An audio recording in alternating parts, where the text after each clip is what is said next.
विश्वासात घेऊनच मी निर्णय घेईन. मध्यंतरीच्या काळात ज्या बैठका होत्या त्यातही उद्धव ठाकरे हा कल किंवा मत जाणून घेत आहेत आणि त्यानंतर सर्वांशी बोलून सर्वांना विश्वासात घेऊन ते मनसेशी युती संदर्भातला आपला निर्णय घेणार आहे. बघा, हा निर्णय घेण्याच्या पेक्षाही मी असं म्हणेन की दोन्ही बाजूलाही सकारात्मक विचार आहे. कोणी म्हणणार नाही की असं होऊ नये. तुम्ही रस्त्यावर जरी रँडम कोणाला विचारलं तुमचं काय मत आहे तरी ते सांगतील. आणि ही लोकभावना जर आम्ही ओळखू शकलो नाही, आम्ही मराठी माणूस म्हणून, तर तो महाराष्ट्रावर अन्याय ठरेल. आणि माननीय उद्धवजी हे अशा भूमिकेचे, अशा विचारांचे आणि अशा स्वभावाचे आहेत, ते कधीही तुटेपर्यंत ताणत नाही.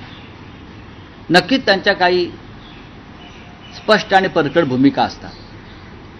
त्या भूमिकामध्ये तुम्हाला माहिती आहे की त्यांनी वारंवार सांगितलेलं आहे की महाराष्ट्रावर हल्ले करणाऱ्या ज्या प्रवृत्ती आहेत किंवा महाराष्ट्र तोडू पाहणाऱ्या, महाराष्ट्राला शत्रू समजणाऱ्या किंवा आम्ही ज्याला शत्रू समजतो महाराष्ट्राचे, अशा प्रवृत्तींबरोबर आता आपल्याला कोणालाही हात मिळवणी करता येणार नाही. ती महाराष्ट्राची बेईमानी ठरेल. आणि ही सुद्धा लोकभावनाच आहे ना, ही लोकभावनाच आहे. नाही, पण शिंदेची शिवसेना सुद्धा प्रयत्न करते की राज ठाकरे सोबत यावेत, त्यांच्या सुद्धा चर्चा चालू आहे. बघा, शिंद्यांचा एक गट आहे, एक गट आहे जो अघोरी विद्येतून निर्माण झालेला आहे. अघोरींचा एक गट सर्वत्र असतो, धर्मक्षेत्रात असतो, सामाजिक क्षेत्रात असतो, राजकीय क्षेत्रात असतो.